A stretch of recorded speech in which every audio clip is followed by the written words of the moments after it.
Guys, तो आज हमारा टॉपिक है पार्टनरशिप। पार्टनरशिप की फीचर्स क्या हैं, देन उसकी मेरिट्स क्या हैं, देन उसकी डीमेरिट्स क्या हैं। तो अब पार्टनरशिप का मतलब आपको यहीं से ही क्लियर हो जाता है पॉइंट। पार्टनरशिप में जहाँ पे दो या दो से ज़्यादा लोग मिलके कोई भी काम करते हैं, कोई भी बिजनेस चलाते हैं, तो उसको हम बोलते हैं partnership.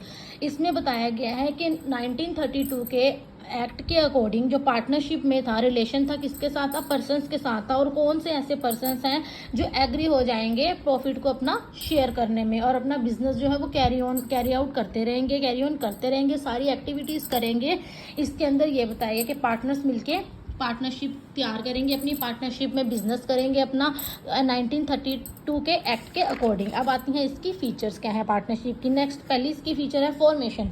Formation means business is established as per the provision of partnership act 1932। यानी वही के पार्टनरशिप एक्ट 1932 के अकॉर्डिंग ही जो बिजनेस जो होता है वो एस्टेब्लाइज किया गया था इसमें।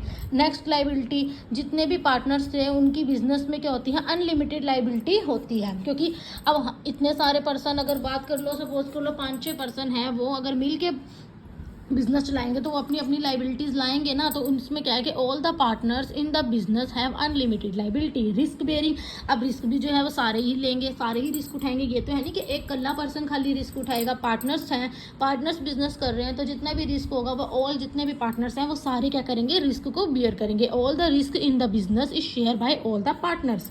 Next, decision making and control. All the decisions are taken in after the consent of all the partners that each partner share responsibility of running business। मतलब वही कि सारे decisions लेंगे कैसे कि सारों के डिसीजंस लेने के बाद वो डिसाइड करते हैं कि हमने कौन सा डिसीजन जो है वो सही लेना है, सही चुनना है। और ईच पार्टनर्स शेयर करते हैं अपनी रिस्पॉन्सिबिलिटी अपना बिजनेस को रन करने के लिए। Next, continuity. Continuity depend upon the partnership deed among the partners at the time of the formation. Continuity जो सारी होती है वो डिपेंड होती है पार्टनरशिप डीड के ऊपर, यानी पार्टनर्स के ऊपर ही डिपेंड होती है कि उन्होंने अपना बिजनेस कंटिन्यू रखना है या अपना बिजनेस को डिसकंटिन्यू कर देना है। अब नंबर ऑफ पार्टनर्स, इसमें बताया गया है कि मिनिमम 2 एंड मैक्सिमम 50 मेंबर्स और maximum could be 100 according to the companies act 2013 के अकॉर्डिंग इसमें रह सकते हैं। यानी 2 या 2 से ज़्यादा, मिनिमम तो 2 तो होने ही चाहिए और मैक्सिमम 50 या मेंबर, ये कितने भी हो सकते हैं, 100 तक भी हो सकते हैं। किसके एक्ट के अकॉर्डिंग, 2013 के अकॉर्डिंग।